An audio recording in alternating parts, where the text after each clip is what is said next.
So it was just that one moment of weakness that elevated me exponentially, bro. Trust me, from that day, from that little time in America, I don't think I would have been on the BBC. I don't think I would have done these shows. I don't think I would have moved to London, because I realized you can't live in your lowness, bro. You can't live there, bro. But you can use it like fuel and burn it, bro, in your engine, bro. Burn it off. And when you burn it off, go somewhere with it.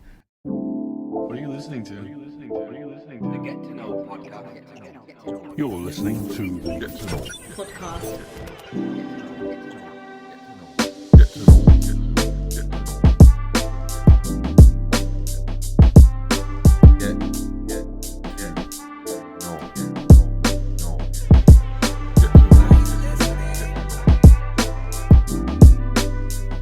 It's the Get to Know podcast, and I am joined by a legend from the Wolverhampton music scene, Vital Powers. How you doing, bro? What you saying, King? We're here, man. Finally made it. You get me? Landed. Trust me. Hey, it's a privilege to have you on, man. Honestly, like someone of your status, like I'm looking forward to this a lot, man. It's a blessing to be asked, man. So I just want to say thank you for even reaching out and making a link, because sometimes you know how Wolverhampton stays, bro. We don't always connect with each other how we should. So the fact that obviously you're from the ends, I've known you for how long, so like how could I not say yes and say thank you as well? You get me? Love, bro. So how's it been for you recently? I know lockdowns, there's an end in sight apparently, but yeah, how you dealing with things at the minute? I've been so optimistic. My birthday is June the 20th. I'm acting like June the 21st is my actual birthday right now. Yeah, man. I'm fully pretending, but let's just be 100 with it, fam. It's not gonna happen, bro. But I'm optimistic. I've booked holidays and everything. You get me? Yeah. So we'll see. You get me? I'm reaching Dubai and Portugal, hopefully. But yeah. Ooh, nice, man. All right, man. Yeah, fingers crossed for you, bro. All right. So to kick things off, we're gonna do the quick fire round. So I'll give you a series of questions, and you're just gonna pick your preferred answer. Okay. Mm-hmm. All right. Cool. So, firstly, English or maths? Maths. Messi or Ronaldo? I'm not a football guy, but I'm gonna say Ronaldo because I feel like it's more legendary. Films or TV series? Right now, I've been watching these series, you know. So I'll say series still. Cats or dogs? Oh, I think I want a dog, but cats look after themselves. But then, if you're talking metaphorically, I don't like cats. Do you know what I mean? Like, so I'll say dogs. You get me? Orange juice or apple juice? Orange juice without question. I'd even have to let you say apple juice, bro. Orange juice for life. Xbox or PlayStation? Oh, I've got a PlayStation, so I'm gonna have to run with that one still. Yeah. Apple or Android? Apple. Let's not have this debate, bro. Let's not have this debate, bro. You get me? Nike or Adidas? Nike. Kanye West or Jay-Z? Oh, Jay-Z. Kanye West has messed up his image a little bit, but let's just say we take away all that weirdness. I would say Kanye, but in light of who I would probably aspire to be like, it would be more of a Jay-Z, relaxed, calm, rich, doing what you need to do, supporting the people. Then Biggie or Tupac? Tupac. Spider-Man or Batman? Go on, what's he gonna say? He's a Gemini, that's why. I'm a Gemini. So Okay. I feel him. I get him. You get me? You know what? People always struggle on that one. That's the most answer with most conviction I've had to Do you know answer why the though? question. It's Sorry. because it's like Biggie represents one type of a person, Tupac represents another, but they come from the same space, like the same mentality. So it's like, like naturally you could be like a reserved person or a more open person. It's almost like that, but either way, you still kind of jump in both spaces. But yeah, I would say Tupac. Spider-Man or Batman? Spider-Man is my guy. Instagram or Twitter? Insta forever. That's why my replies were so long on Twitter. Winter or summer? Summer, just because winter just does too much stuff to my mental health, to my skin. It messes me up, man. But summer, so even though I get hay fever, but summer, yeah. And finally, what is your favorite holiday destination? The favorite place, the best place I've been was literally Dubai about 2 weeks before COVID started. But I would say my favorite destination, Oh, it might be Jamaica, just because, like, it obviously links to my you know, my timeline, my life, my family and whatever else. But also, it's just such a beautiful place, and it's misunderstood. But also, it is dangerous. But it's like, it's just so conflicted and contrasting and amazing. But you have to mind yourself, and you know what I mean. I love the idea of that, man. So Jamaica, yeah. Why do you say it's misunderstood? I think because, well, it's misunderstood, but in a weird way. Don't go there feeling like, say, you're going to I don't know, to Tenerife or to Hawaii. That's not the vibe. You get me? If you stay in the tourist spaces, you'll be fine. If you come out of them, you'll be fine. But if you think you're some uppity rich person and you want to talk to someone a certain way, you'll get checked very quickly, and you'll now leave the country thinking it's a bad place, when no, you're the bad person for thinking that you can talk or move a certain way. You know what I mean? So it's like you have to be about yourself. Be about your understanding. Like, but that's like anything. Anywhere you go, you can't just walk in and assume that you're important. Like, no one's more important than the next person. You know what I mean? So yeah, I'll just say, you have to be wary in places that are not familiar to you, or at least have an understanding. You know what I mean? Yeah. Okay, cool. All right, so Vital, to get into things, can you talk to me about growing up and how you got into music? Me getting into music, I think it was more of it was a family thing, it was a friend thing. It was growing up in a place called Dunstone with Marines in Wolverhampton, and just being around people like Zio, Klepto, Wesley, my friend Justin, used to be called J Double, a friend called Antonio, and all of these people rapped. These people rapped before I even knew what rap was, if I'd be 100 with you, because I really grew up on like reggae, dancehall, and then American music, but in the sense of like Michael Jackson, and I ain't rapping, you know what I'm trying to say? So when I started to hear, like, I don't know, like the Tupacs and because I was born in 1991, so like, you know, as an aware person, you're not really aware of what you're listening to till you're at least about 9, 10, 11, 12, you get me? So by then, Tupac's dead, but I'm hearing his music. By then, Michael Jackson's in a weird place in his career, but I'm hearing all the old stuff. By then, Eminem's just become the guy, if that makes sense. 50 Cent's about to become the guy. So those are like my little influences, you get me? And then a lot of it obviously was Jamaican culture. So me growing up, hearing all these different kind of American, Jamaican and English artists, you know what I mean? Like Dizzy Rascal, Kano in his younger times, Jamie when he started, Skepta when he was a DJ, D-double-E. It was like, those are the things that I think molded the way I make music. Like, if you really listen to my stuff, it's grime, it's dancehall, it's rap, it's drill, it's all them influences, and I've never been able to choose one. I've never been able to stay in one space. I've never been able to mold a sound that's one sound. Like the last song or the last thing musically I released was a dancehall freestyle. Before that was and that was upbeat, energetic. The thing before that was something called Tearful, hella depressing, and it's rap. The thing before, you know what I mean? Like, it's just like I go with emotions, man. I think that's the Gemini side of me, man. That like allows me to just dip into different spaces of me. But like having all them influences, I remember being anywhere between like 9 and 14, but I think it's more close to the 14 space. And like my friend Wesley, his name's Anyone the Wanderer now. He was like, yo, no, I think I've asked him how to like write a lyric or whatever. And I don't think he ever directly showed me, but I therefore watched what he did, you know what I mean? But I remember he had a few bad boy lyrics, and like he would spend like 4 days, 5 days writing 4 lines. Yeah. I would spend, now hear this though, but I would spend like 10, 20 minutes writing 16 lines. His 4 lines blew me out of the park. But on top of that, I still remember them now, and I don't remember what I wrote then. So it just shows that, like, you know, putting your energy towards your craft really, and really defining, like, you know, the way you execute lyrics, your cadence, your flow, your vibe, whatever it might be. That's how you create longevity, is by working on something very hard.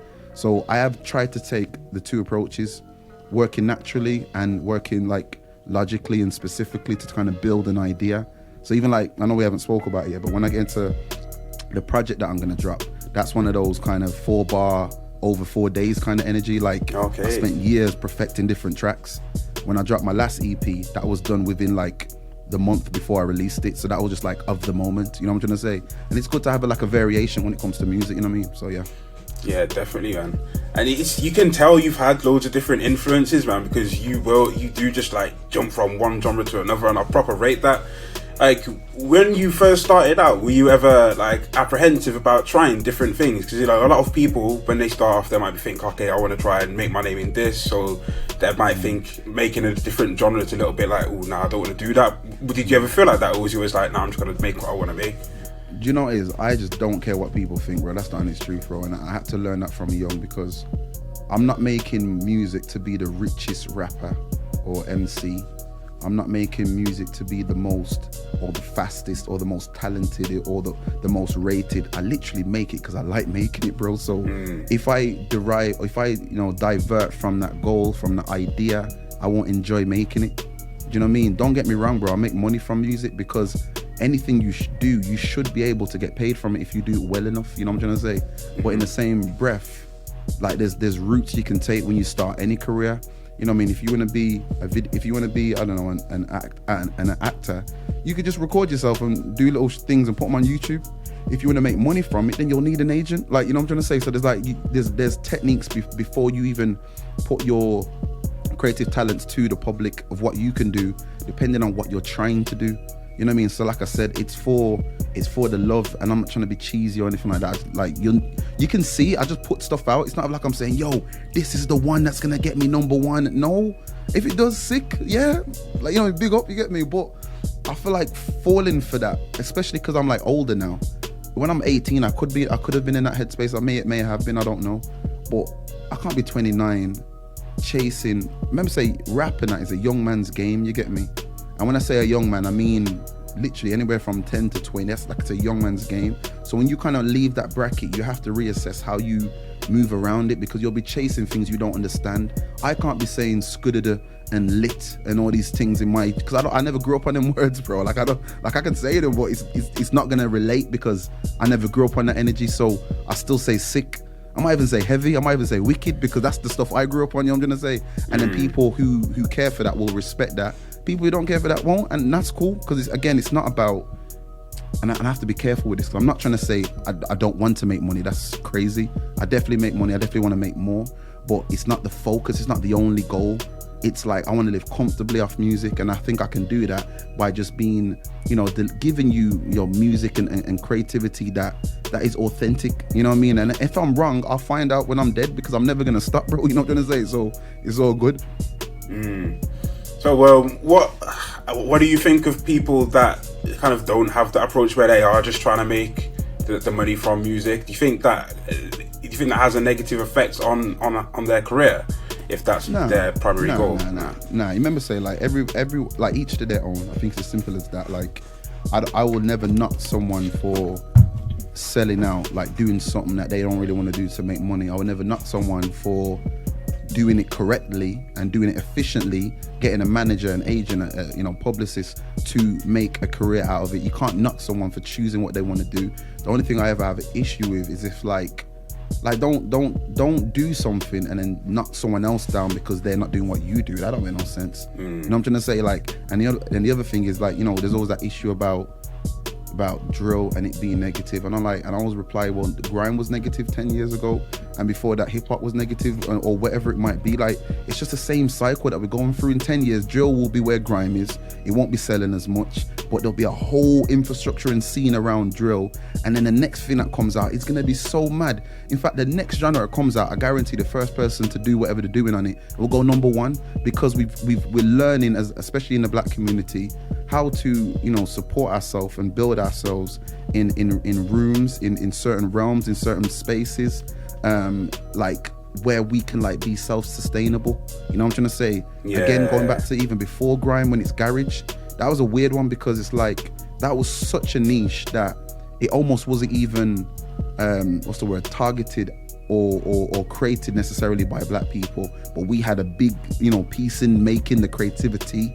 So because we never like developed that, that's why there necessarily was a better infrastructure, and you would hear music all the time and it would be on TV and adverts. But grime is definitely from the grassroots of the ghetto, of the ends of the block, of the hood, whatever you want to call it. So because it's from there, anyone in an infrastructural place won't understand it, so they ain't gonna put no money into that. Hence why it's taken so long for like not even a Kano, but like certain artists to have continued success in that same genre, if that makes sense. But now drill, people are just saying, like, to be fair, like the racists ain't there as bad. So man in certain, you know, companies and labels will put the money in because they're like, well, we don't care who it is, we can make some money from them. And that's the relative, is that they're treating it like a business rather than running with their feelings, and that's the truth, you know what I mean? So yeah.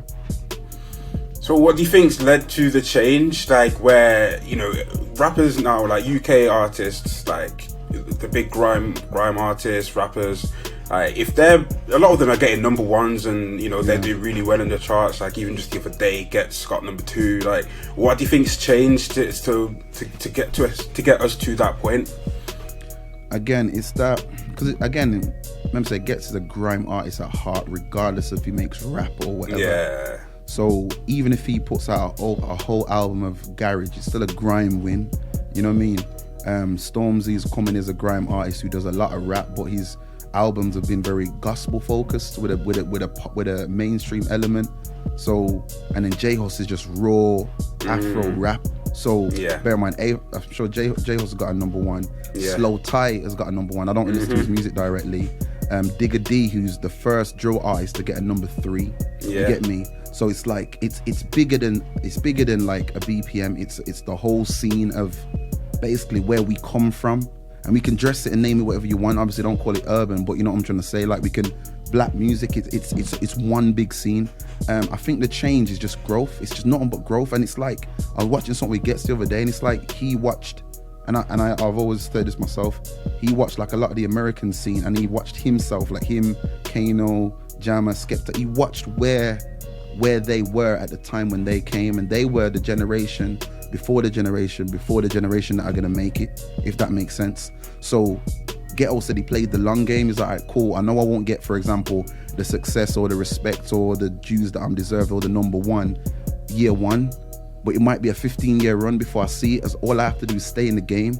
And that's literally what he's done. So from his other album, I'm not sure where it came, it could probably like top 50 or top 25, I don't know, but I know it was in the charts because his album before that, I think it was Rebel Was a Cause, I can't remember, then Ghetto Gospel Part 2. But the point is, I think the one before Ghetto Gospel Part 2, that was the first time he ever charted in general, like just at all. So it was, you could see the trajectory. You look at Skepta's last few albums, the one with Chip and Ads, and then the one with himself, both of them went number 2 or number 3. And then before that, I think, no, I'm getting this wrong. So I think Chip and Ads, that one went number 3, and then I think his last 2 solo albums went 2.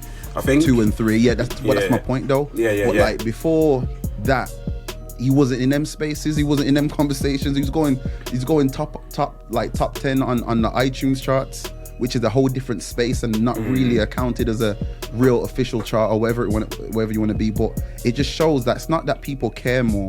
It's just that, remember, say a lot of the audience for grime were like my age, so they were like 9, 10, 11, 12, 13. Man ain't got no money to pay for music, bro. But man, now at 29, I've got subscriptions in Apple Music and Netflix and Disney, so wherever you put your stuff, I can consume it now, and you can get a piece of the pie. I'll go to the show. I just bought Gets tickets. Like, I'll go to the show because it's now I'm not even buying into something I like. I'm buying into something I've grown with, I've grew with, and that's a different level. So this is why it's so important to, one, keep being yourself consistently, because even if people don't buy today, they'll want to buy for at least minimal nostalgia.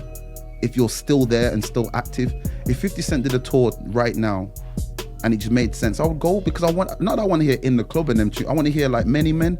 Never seen him perform that live, but I know what that tune did to me when I first heard it. Like, even, you know what I mean? So it's different. But if 50 Cent said, I'm doing a tour with all my new music, I might not care, bro, because that doesn't relate to me. You get me? I remember when Kano did a tour, and he toured Home Sweet Home. This is like 2017. Brethren, I bought my tickets so quickly, fam, because even if he performs new music, it's cool, but he said the tour's called Home Sweet Home Reunion or whatever.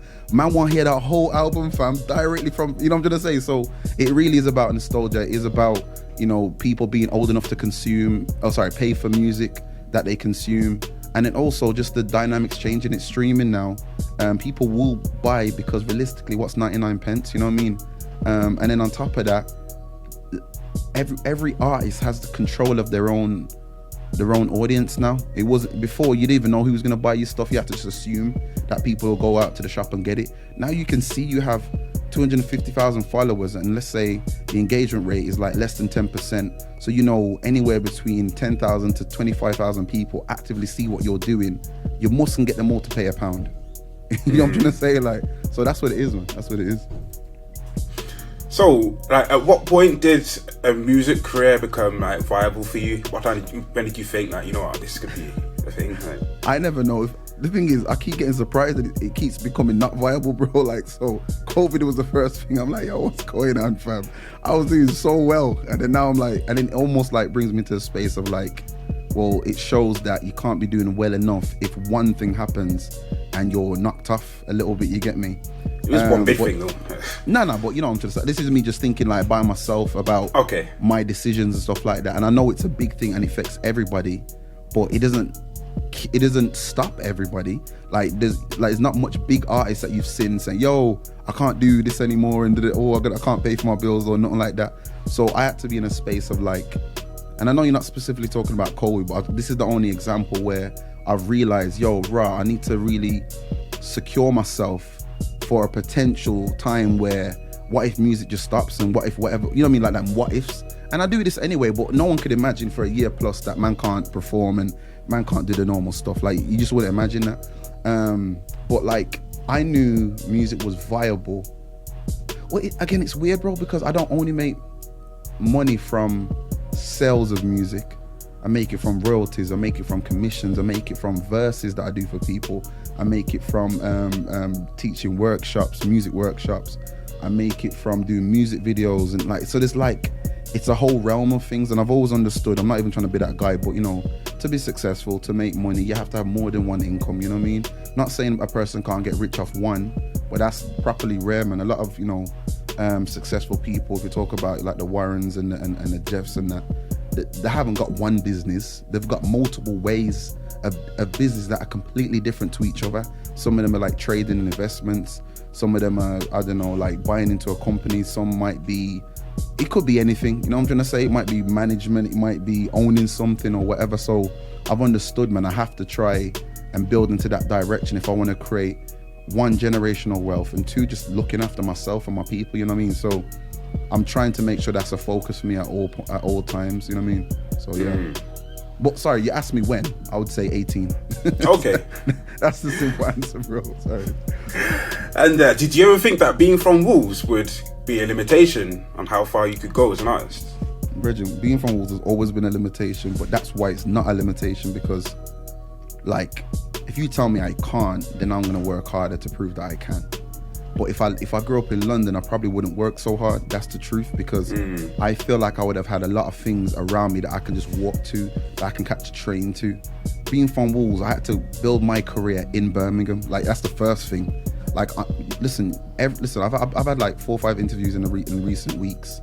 Some of these people think I'm from Birmingham, the way I've had to kind of present myself in that city, because the city has a little bit more of an infrastructure. But then you speak to the Birmingham people, they're like, there's no infrastructure here. I'm like, well, come Wolves, you'll see that there really ain't nothing there. You know what I'm trying to say? Wolves has nothing but talent, which is like whack, but cool at the same time. But like, from young, man, I used to see Zio go up to 1Xtra. This is like 2006, 2007, and go on to DJ Q's show at like 4 in the morning. And even that is like, man has to travel to a different city and not even be on the airwaves at a time where everyone's active. You know what I'm trying to say? Like, just to get a little bring in. And then it's like, I just realized, yo, I can't depend on people. I can't wait on people. I have to build my own. I have to create my own. And I have to work with what I can work with, man. And one thing I always trying to do, or I try and do, I don't even know if it's the best thing, but I just don't ever look at nobody like they're beneath me or higher than me. Like, nobody. Like, you don't understand. If you check my DMs, you'll see people that are verified, that are famous with a bunch of followers, and you'll see someone who pops up and say, yo, Vital, can you teach me how to rap? And me and him having a good 3-hour text conversation, because next week that person might be that guy who's with all the followers, and I don't ever want to come across like, yo, Vital never spoke to me, thought he was too big, because I hate the idea of that. Don't get me wrong, again, no, I'm never gonna be, I've learned to not, you know, give myself away too much as well, because it's like, you know what I mean, like, what's there left for me once I've given it all away, you get me? So being from Wolves, it is difficult, But that's what artists go through, man. You have to figure it out, man. Like some people would argue and say, yo, America's harder because there's more people. You know what I'm trying to say? So it's like, just work with it. Yeah. So how did you go about kind of building a name for yourself? Because I want to go from back when I first heard one of your tunes. Like you were like one of the first Wolves MCs that I knew of, bro. Like honestly, I think my cousin Mitchell, I remember he played one of your tunes and I was like, yo, who's this? And he's like, oh yeah, Sister Fraser's grandson. I'm thinking, raw. Like Sister Fraser's granddaughter. It's true though, big up Danny every time. Yeah, man. So so obviously now you've got to a point where you've had a show on BBC. You've had headline shows. So I want to know about kind of the early days and how you kind of got on the path to where you are now. So if we talk about everything before public success, I think that's kind of what you're saying. So before BBC, before headline shows, before getting playlisted on One Extra, before festivals and stuff like that. Yeah. I actually probably enjoy that moment more because once you get playlisted on BBC, in your head you're like, well, now I always need to be playlisted on BBC. Okay. Once you get a big festival, now I need to always be on festivals. Once you're on the BBC WM, now I need to be on One Extra. Like it kind of not stresses you, but it presses you, or it pressures you in a space of like. And the thing is, I don't receive pressure from nobody. No one can tell me I need to. It's just me. It's me talking to myself, and I'm like, yo, I must can do this or I must can do that. But that's how I elevate. But in the same time, I always have to try and find the balance, because I don't ever want to put myself in a position to feel like I've failed something because I didn't do something. Because at the end of the day, what is failure, bro? What is success? It is whatever I want it to be. If I sit in my yard for the whole of lockdown and just, I don't know, and play snakes and ladders with my cousin, I don't know, that's my happiness, bro. Like that might be what I see as contentment. You know what I mean? So before all of them kind of things that popped up, and I'm very blessed with them, even working with like SBTV and obviously BBC Three, like loads of different companies. It's like, it's a pleasure. But then I realized all of these are stepping stones, bro. You get me? So as long as I have another stepping stone to go towards, or that I can work towards, I'm cool. So between BBC and me leaving, my next stepping stone was Ditto. I'm working with Ditto now, but I might be there for 3 years. I might be there for 4 months. It depends when I feel like I have exhausted my energy here, or I've done all I can do to better myself or better the goal. And the goal might be just to have a backdoor into the industry, so I know who to talk to and how I can help people moving forward, or help myself moving forward. Again, before all of that, like I'm sure you might know this, bro. You know when you're younger and you just have something fun to do, and there's no pressure, there's no bro, you don't understand. Before, so one of my like earlier projects, which I will call my first official project, is Genre Conqueror. I released that in 2013. That's with tunes like Wickedest and like all my dancehall stuff around there. Okay, yeah. But But before that, I've had like 4 or 5 mixtapes, bro.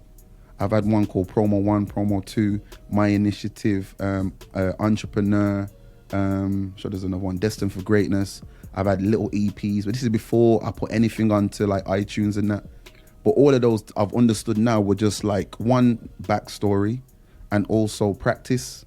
So when I drop Genre Conqueror, the reason why it's called that is because all them other projects I've been jumping from grime to rap to little ideas of dancehall and playing with the idea. So I put out Genre Conqueror, and it's a full dancehall mixtape with 19 tracks, fam. You get me? No one can tell me different, you know what I mean? Then the next project is like, I can't remember what the next one was. I think it was like Don't Lie to Yourself or Dead or Dying, but that's just rap now. Then we go to grime, and then I've come back and I've done Powers, which is complete, like almost, I call it like R&G. It's like rhythm and grime, because it's like not heavy hitting, but it's powerful. And I made that in Depression, like in America. But the point is, it's like the whole journey outside of the things that people see, that I post on Instagram and say, yo, look what I've done. Basically, rate me. That's what I'm really saying, rate me in it or whatever in it. I always enjoy the process of creating music, performing music, and building to something that I don't know is going to be something great. So I'm trying to say, like, for example, when I made Wickedest, I remember coming out the shower, I had my mic on in my room, the beat was looping, because when you listen to music, the beat was just looping. Put the mic on, I started freestyling the chorus until it made sense. freestyled the whole song, left it, come back, and I was like, what did I just make? That was sick. Literally within that same week, I've exported it, sent it to like 20 DJs. Within that same month, the thing's blowing up, and I'm like, rah, that was just like, if I decided to have a shower an hour later, that would have been something else. That would have never been a thing. So this is what I really love, man, and I think that's the important part about being an artist, is literally the creative process. If you can home in on to the love and the passion around that space, then anything that comes with it is just a plus, bro. I'm performing at Made Festival this year in Birmingham. Sick. That's different now because of COVID. You know what I mean? But let's say on a normal day, that's just an extra blessing for me. You know what I'm trying to say? But really, it's like the fact that I've made music that I can perform is the real special part. Like I've got, bro, listen, the next project I'm putting out has got like 16 tracks. I've got a project I put out last year called Need Is Different From One. That's got 7 tracks. Project before that called Give Thanks has got 4 tracks. So I've got, at least an hour of music I could perform from music I've made just in the last year. So I don't even need to go back to the back catalogue. But it's cool because what I will do is pick a tune like Wickedest. I pick a tune like Dead or Dying. I pick a tune like Love for Grime. All of these were made in different spaces, in different times of my career and life. But when I'm performing them, I'm giving you a story every time. And that is so important to me. You know what I'm trying to say? Yeah. So, you know, when you're making music that you're happy with, if you're happy with it, does that mean you kind of don't think so much about the reception that it's going to get, or how many plays, or how well it does, because you're happy with it? Or is that still, you know, really important to you? Again, it's weird, man, because it goes back to this thing we said earlier. It's like, what's the point of what am I trying to get famous? Am I trying to get rich off music? Because if I am, I have to think about them things without question. And because I'm not stupid, because I'm still making money from music, I still have to think about those things to a level. So I'll always present certain amount of music on my YouTube at the top or whatever that can appeal to the people, not just fans and supporters, but to the people that might give me a $2,000 to do a 1 song for them. You get me? So I'll have like the freestyle with all the grime or the dancehall energy. Then in there might be some kind of commission song. Just so when people are scrolling through, they're like, oh, he does everything. I don't mind that because I'm not no one genre or one niche or one USB artist.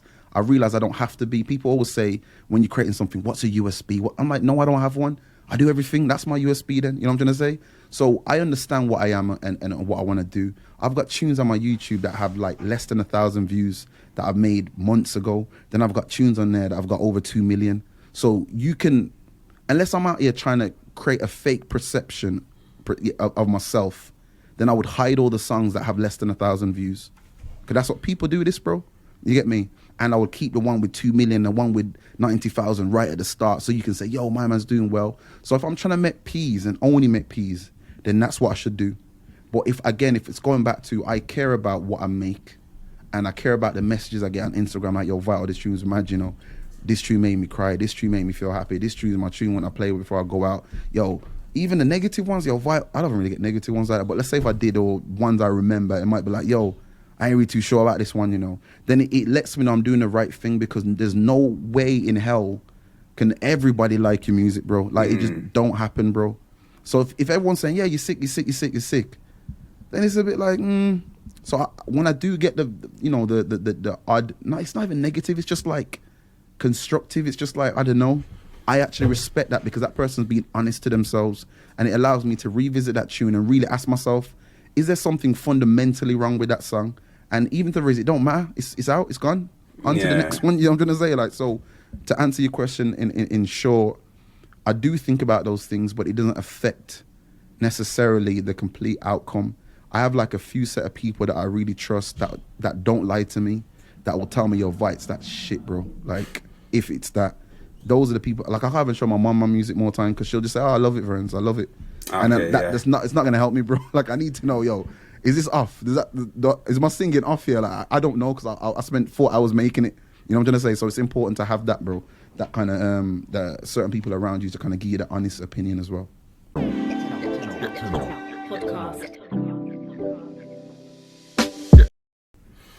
So, talking of, like, you know, having successful projects, the Powers EP getting a top 20 in the hip hop chart, That was huge, man. Like, congratulations on that, even though it was a while ago. Like, talk to me about that and how.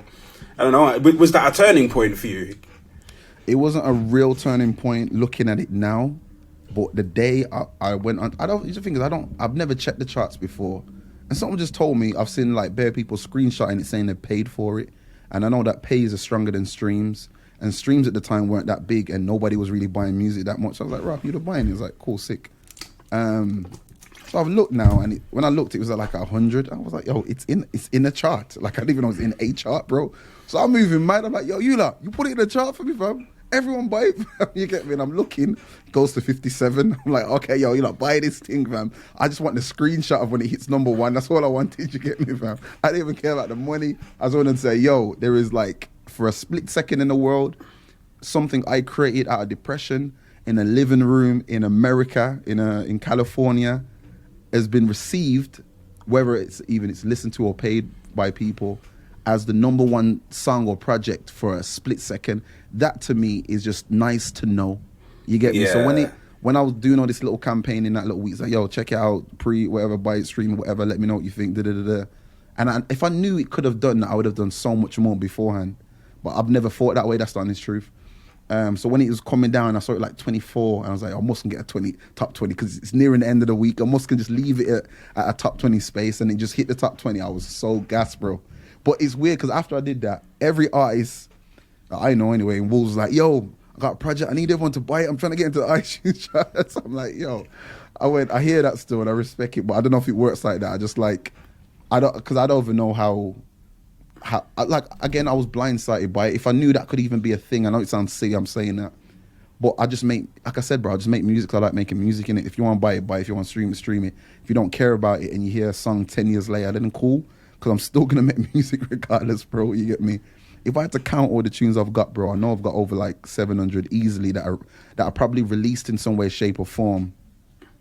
Sorry, I take that back, not 700, I would say maybe like 400, 500. And then maybe like 700, 800, 1,000 that have been unreleased, you know what I'm trying to say? And it's just, I don't know, man. That's what I care about, bro. Yeah, that wouldn't even surprise me. Like, your work rate is crazy, bro. I remember, who was it on, there's an interlude on I think, is it the Give Thanks EP, where so it was like, yeah, right, it was the hard work is spreader in Wolves. I'm like, I can't even dispute that, bro. Because like, even just doing the research, I'm seeing bare tunes, I'm thinking, rah. Like, yeah. But you said, can you talk to me about like kind of the space that you were in prior to the Powers EP? Because you said you were depressed, you was in America. Like, I want to know what life was like prior to that, because a lot of times we'll see people's successes, but we don't know what's going on behind the scenes, like how people have got to a certain point. So yeah, can you speak on that? I don't ever want to like be actively trying to promote a message of like, yo, I was depressed. Yeah, I've been through it too. Because it's not that, bro. But it's just it's like, let's just be honest. We all get sad, and there's a difference between sadness and depression. And depression can be something that you don't realize until after, if that makes sense. So when I'm saying it, I'm saying it in hindsight. I'm like, rah, is that why I was moving like that? Is that why I was just in my yard and just in the hotel space and just whatever? But then I also use that as fuel to lock in and utilize them emotions and say, all right, cool, this is how I feel. And it was the idea, because other than COVID, that was the only other time that was 2016, and I was in America, and I actually left all part-time work, and I said I was doing different stuff, and I was just doing music, but then money was coming low.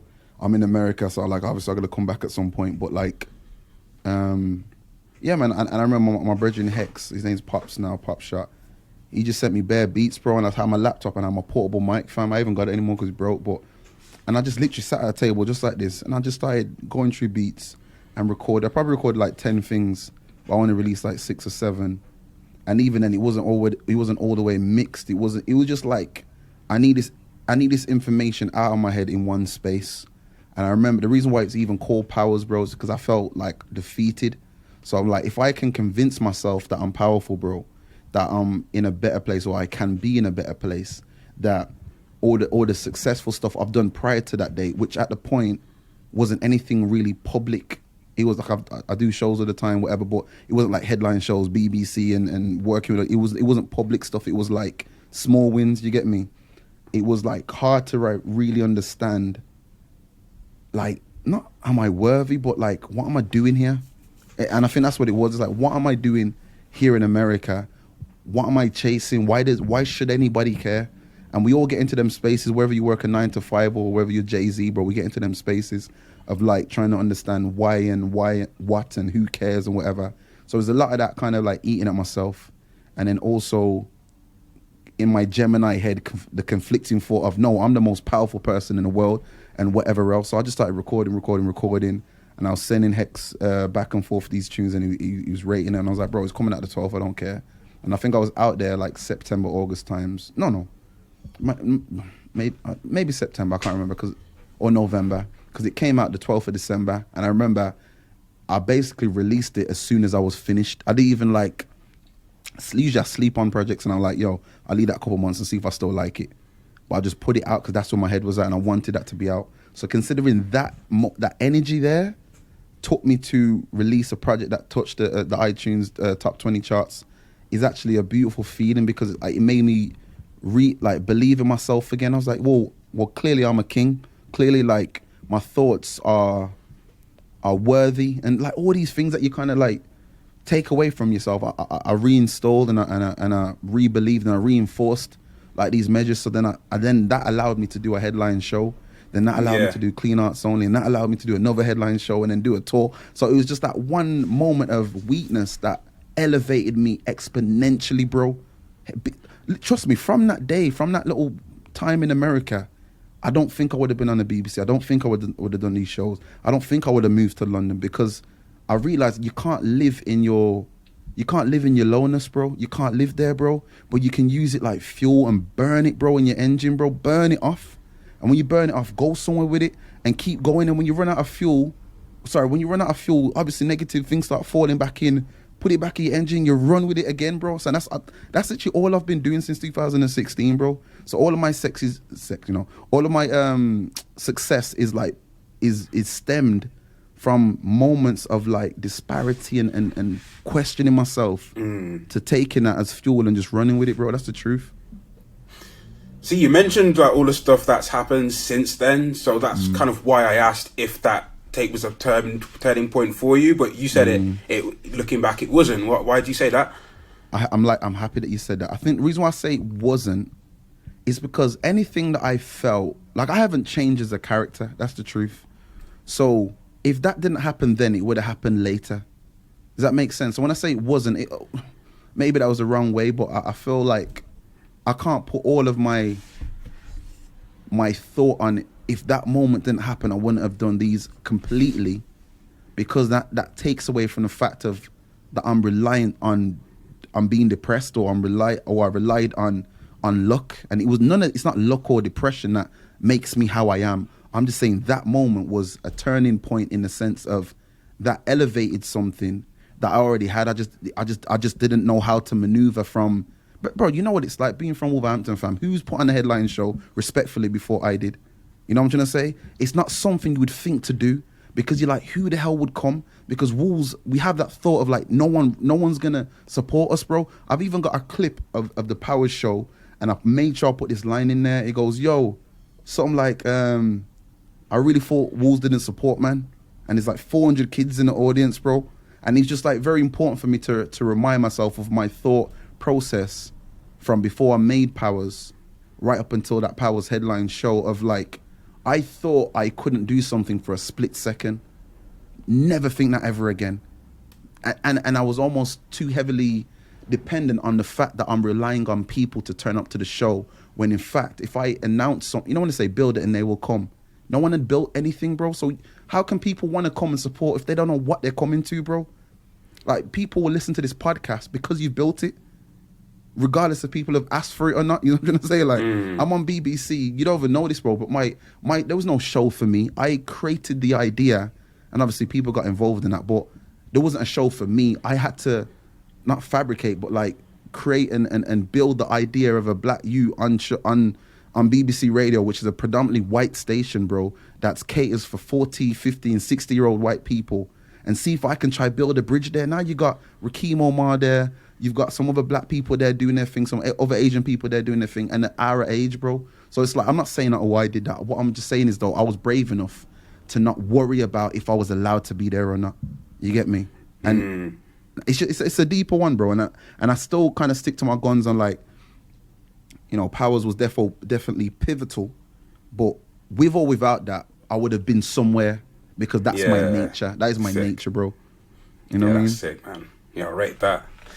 So, talk to me about, you know, the first show, because you did, is it two shows in Wolves that you did, wasn't it? Yeah, man. So, I'm not trying to go crazy with it, but I did the second show just to prove that the first one wasn't like a fluke. That's the truth, bro. Mate, that is sick, man. You know, I didn't want to feel like, yo, did man just come out because it's my first show? Did it again? Everyone come out, cool. That man rate me then. You know what I'm saying? But the first show was, bro, it was spectacular, fam. And I hate the fact that sometimes I almost live off the energy of that show. Brethren, I've never cried from performing music, fam. I got a tune called Dead or Dying. It's very much about family and my mum and stuff, yeah. And the last line is like, I gotta hear the beat, sorry, it's missed me a little bit, but like, I wake up, give thanks, and I'm crying because I'm gonna do this. No. I told my mom she have a big house and a big car by the time I'm 21. And I look at my mom, while she's in the crowd, I'm like, Mom, I swear I'm not lying. And then I say, and I was like, I'm gonna do this till I'm dead or I'm dying. But when I say that, my voice cracks, bro, and I couldn't get the words out. Then the whole crowd was like, I'm gonna do this till I'm dead or I'm dying. Oh, yeah. Brethren, I felt like Jay-Z. I felt like everyone who's ever felt a Bad Boy Encore fan. I'm just in and I think it was the best feeling because I'm in my hometown.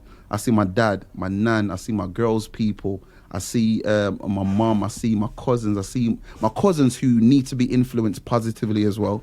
I see my brothers, I see like distant cousins, I see friends, I see youths that I've mentored. I see even a couple of teachers from my high school come. Like, people come out for me, bro. And the maddest thing is, they came out for me, and people keep telling me this. It's like the fact that the show wasn't just about me, because on my Power show, I probably had about 7-8 acts before me, bro. Nobody does that, bro. Yeah, you know what I mean? I didn't do that to fill space. I still perform for an hour and 10 minutes, bro. You know what I mean? Like, the show started literally at 7. Usually you have like 2 hours of just music. I was like, nah, let's just get into it. You know what I mean? Let's let people really enjoy what Wolves Talent's about. So when I did it again the next year, I even like flipped it on its head. Instead of me performing last, I performed between people. So it was like a young artist, and then I got a tune with a young artist, so meaning performed, and I came off, then it was 2 artists, then I do 2 tunes or whatever, then I come off, and then I just end it with like a yard tune or something like that. So it's like just recreating that moment, but in a different way and bringing more people on. And the maddest thing is now, when I did that second show, that's when you start seeing the weird energy of like, the people that I've asked to perform on the first one who didn't care or didn't reply, which is fine, now want to jump on the second one. And it's like, I didn't even say no to a lot of people, but it was more the idea of like, it just really shows why I call the show Clean Arts Only, because it's like, I did the Powers thing and you only care because it did well. You don't care because it's a good idea. You know what I'm trying to say? And to me, it's like, the show isn't my show. To me, I feel like I created a show for Wolverhampton twice, because I brought Wolverhampton out. I brought the yardies out. I brought the Asian man them out, the old people, the young people. Like, you know what I mean? Sam from Dixie's came true. You know what I'm trying to say? Like, so, oh, swear. Yeah, fam. And he gave everyone discounts on chicken, bro. So it's like, them kind of energies there, man. Trust me. So, yeah, on to Clean Hearts Only, man. Like, that's maybe my favourite project of yours. Like, how do you... talk to me about making that. Where did the name come from? So, again, it does link to Powers, bro. So, again, you know, Powers happened. It was cool. And then between the Powers show and before I even named officially... No, I named Clean Hearts Only the project before I had most of the songs. So between the Powers show and everything that happened or transpired behind the scenes, as in like people saying, Vital don't support me. And I'm like, well, that's not my job to support anybody, but I did what I can. Like, let me be in it. Or Vital don't want to bring the real rappers out. I'm like, Bridging, I'm not your dad, bro. Like go home, you know what I'm trying to say? So them kind of energies, and even certain people that I knew just moving funny around me. So I was like, cool. Clean Arts Only, like I knew straight away that's the next project, because it's like now I've come out of depression, yeah, and I'm elevating, and I can feel the elevation, and as I'm elevating, I'm feeling people attacking me for being me, bro, just for being me, and I haven't changed, bro. I've just elevated. I'm seeing certain female singers in the scene in Wolverhampton anyway move funny with me. I'm seeing certain rappers from Wolverhampton move funny with me. And I'm just thinking, I don't understand, because I don't have any bad energy towards you, like zero. And if I do, you'll never know because I don't show it. Like I don't give off anything because I'm like I could name a name is what I'm trying to say. Like I don't like. What's the point? That's not going to help anybody in a positive sense. So when you start seeing that happen, bro, that's when like the name come up. I'm like, I only want clean-hearted people around me because there's too much like bad mind people. And then, so half the music's already done for Clean Arts Only, the project.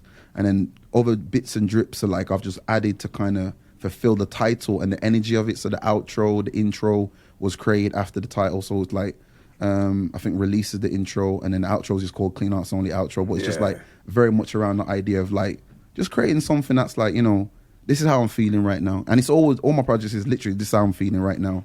But just to be completely clear, Powers, Clean Arts Only, and then Radioactive, they're all linked.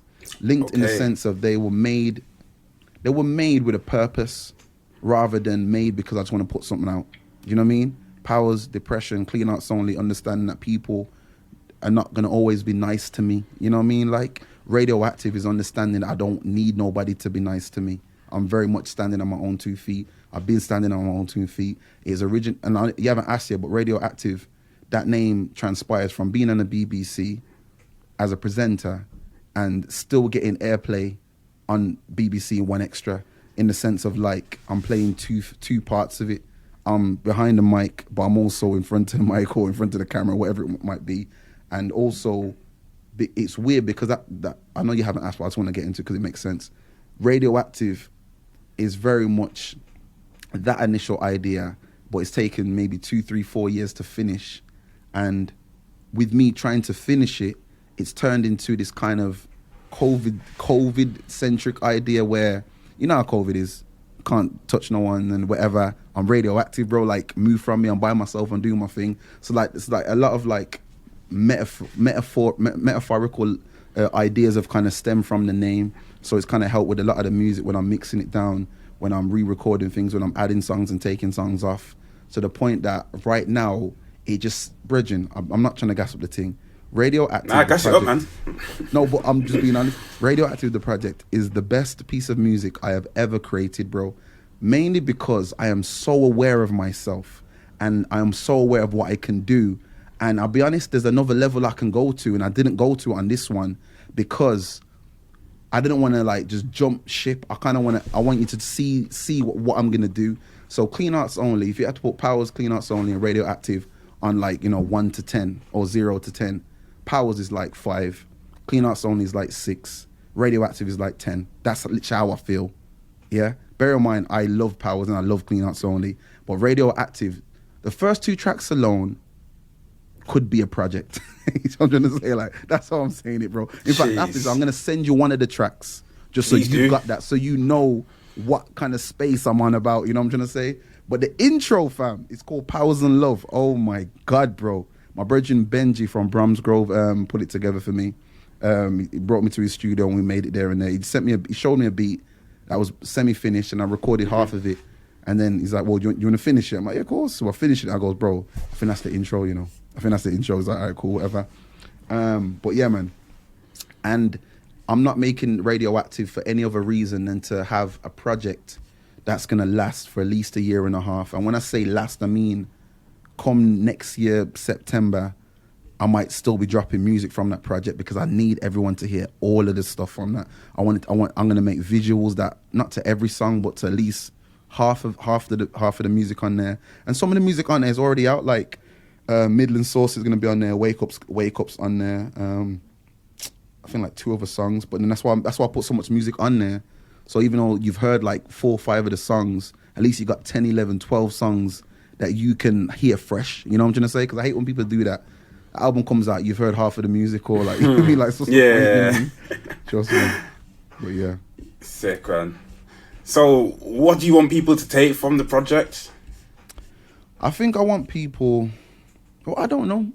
I just know that I've made the best piece of music I've made ever, and I care about this project. And I think I want people to be inspired to just like make things that they care about more than anything else. And I think a lot of the time I make music for musicians, and I mean aspiring musicians.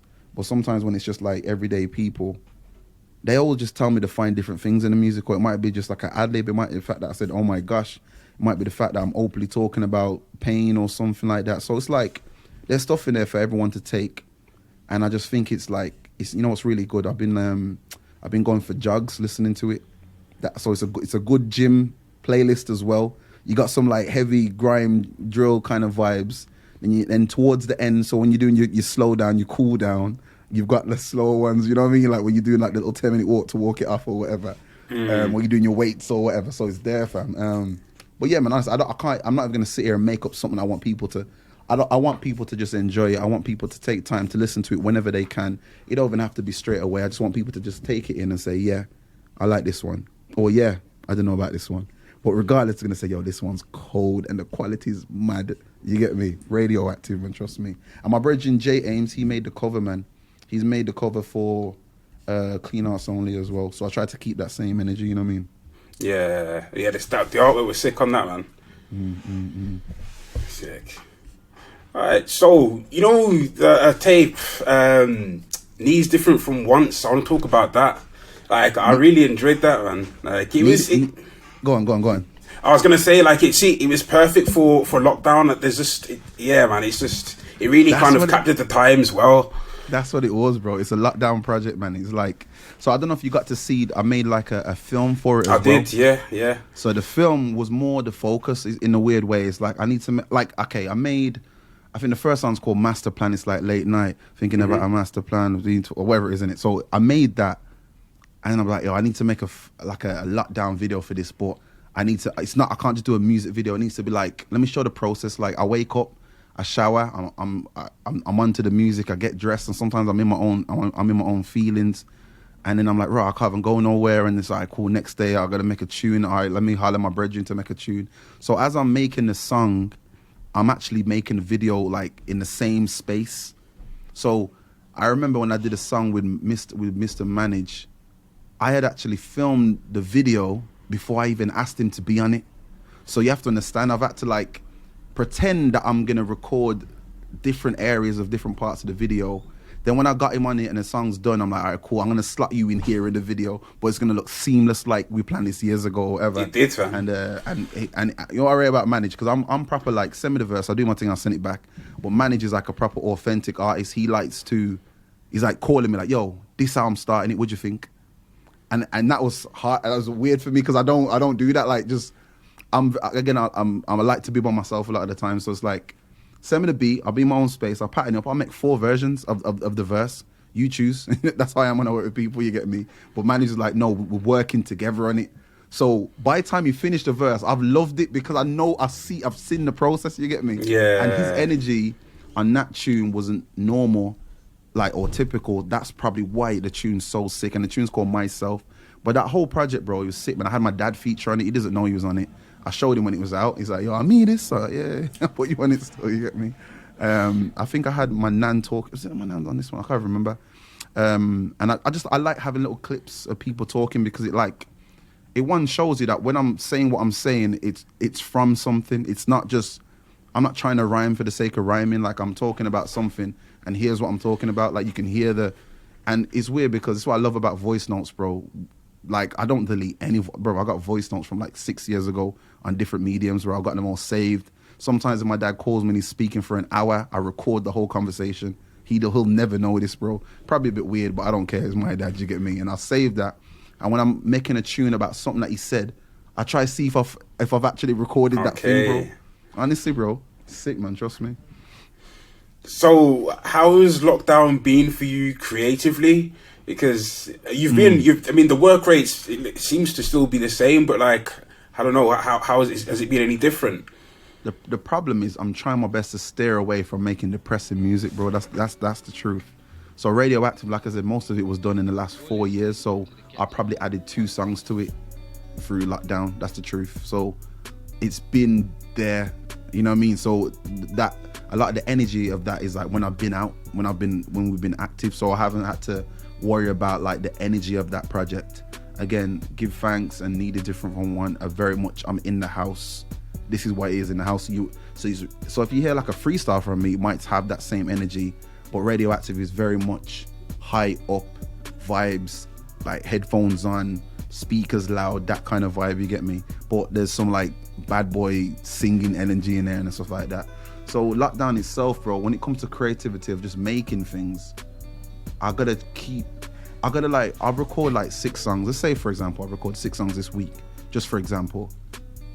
I will purposely ignore anything that sounds low energy. So I won't even revisit it because I don't want to accidentally like it and put it out, because I'm putting out a vibe I don't want to give, which is I'm sad, I'm low, it's boring or whatever. So I even made a tune when I was promoting Need is Different from One. Like, one thing I understood, if I do a dancehall song, a reggae tune, it's always high energy. I don't know how to make a low energy reggae tune. So that's one of my techniques to kind of make a high energy tune, is to just basically talk patter. Because I don't know how to do it sad. I don't know how to, like, you know what I mean? You ever heard a tune? There's a tune called Nanko, Lucky You. Nah. And it goes, lucky you. You have a woman to go home to. I've got to find me myself a woman. But the point is, like, that would be my only example of making a low tune, and I don't think I could do that because I wouldn't sing that and I wouldn't say that, you get me? So it's very much like just being aware of what I'm putting out in lockdown, so I don't perpetuate the energy of like lowness and sadness, you know what I'm trying to say? But other than that, man, it's been all right, man. I can't complain because I'm here. There's money in my bank. I can eat. I can sleep. My mom's blessed. No one that I know sick. So it's been fine. I have to be grateful. You know, in fact, I'm probably more financially set than I was before lockdown, only because I've had to figure stuff and I've had the time to. You know what I mean? Yeah.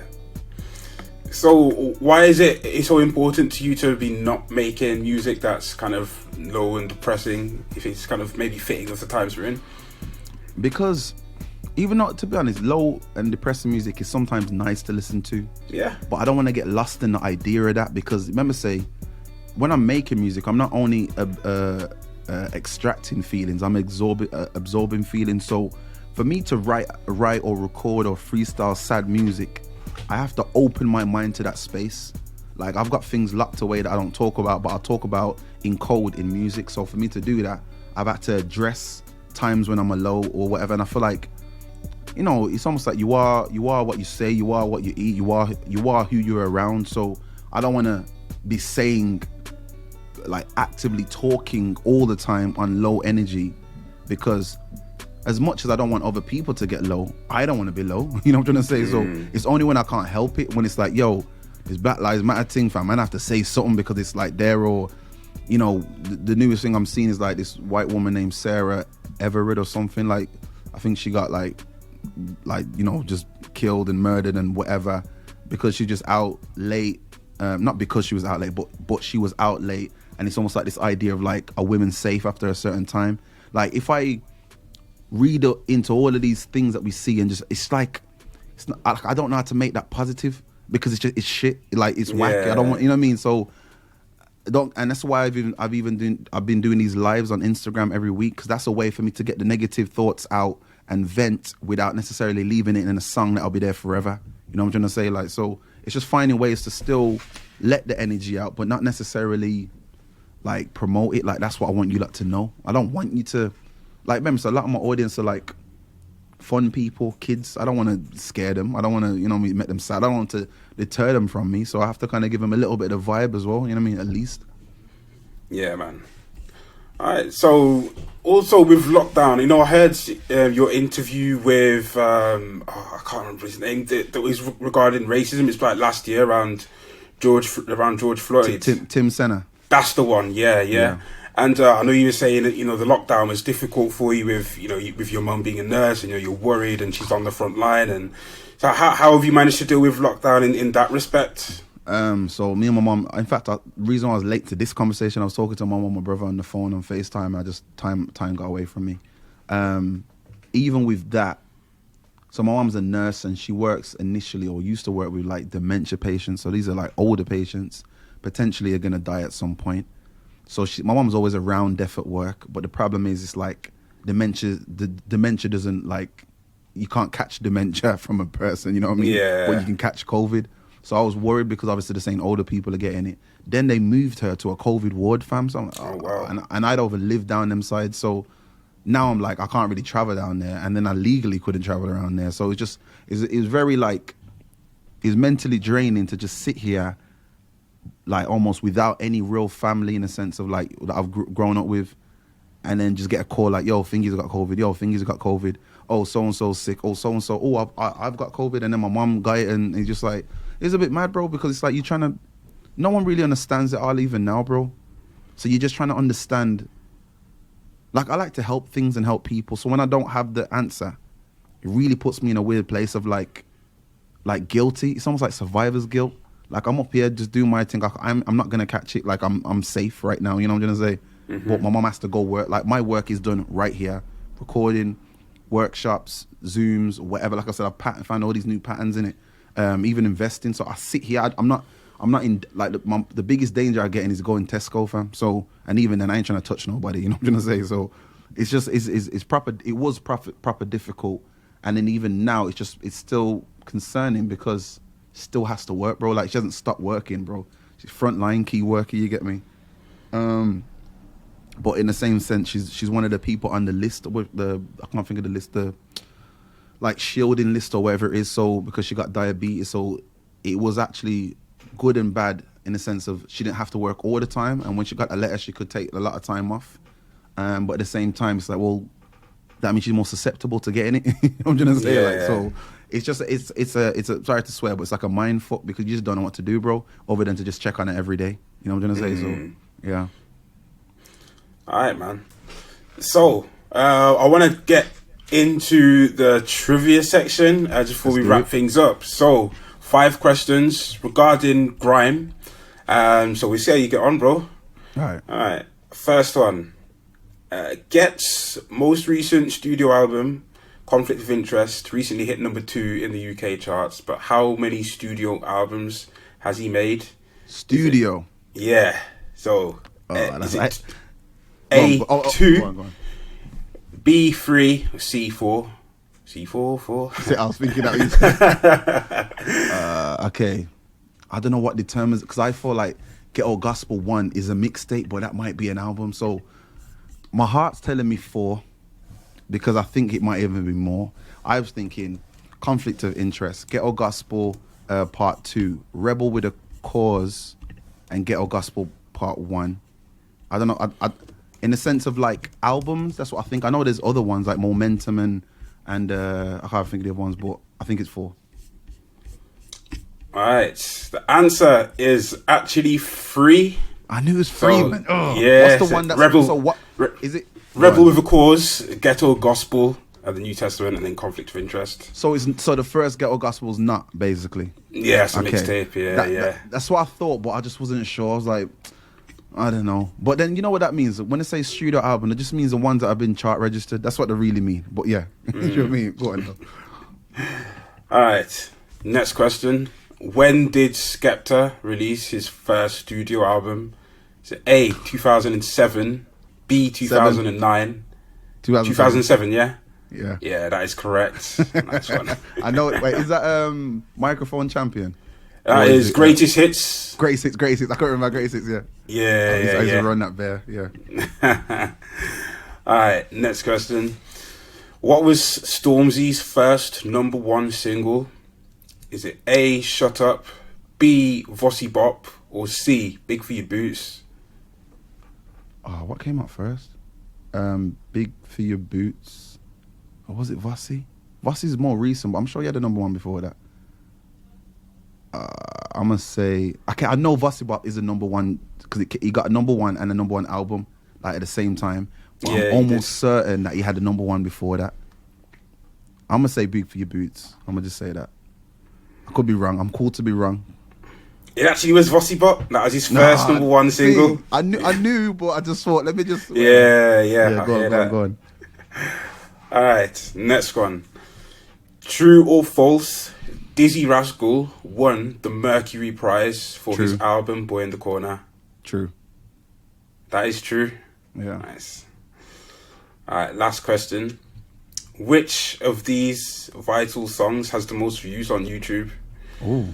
Is it A, Drink Too Much, B, Psychosis, or C, Mastered Ultra Instinct? I don't even know, bro. To be fair, there are a lot of videos on your YouTube. Fam, So. and there's a videos and there's songs and then Yeah, I know. Mastered Ultra Instinct, maybe. Yeah, that's correct. Yeah, okay. Yeah. I can't remember, bro. It's mad. I couldn't remember. Then I was like, yo, what song's that again, bro? It's all the tunes, bro. But yeah. That's sick. Alright, nice one, bro. So, Nah, thank before you, we bro. go, mate, before we go, I want to know what music are you predominantly listening to now? Who are you listening to?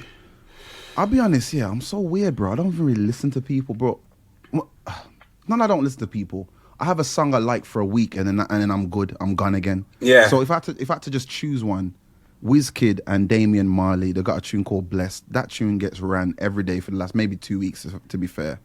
And it's almost like to help me with it gives me a good feeling in my chest. You know what I mean? In fact, Wizkid's got another tune called Essence that I like, and Wizkid's got another tune with Burna Boy called Ginger. So maybe Wizkid's album is what I'm actually referring to that I like. Yeah, I need to hear that, man. I No, heard when you it came have out. Everyone spoken so highly of it.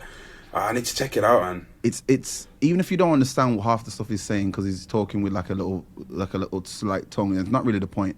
It's just a vibe, bro. I don't even need to hear the words, bro. The vibe is mad, bro. And it's the jazz. So when I'm saying the second tune on my project that I'm gonna send you, it reminds me of Wizkid's energy, but if he was a Jamaican, if that makes sense, you know what I'm gonna say? Yeah.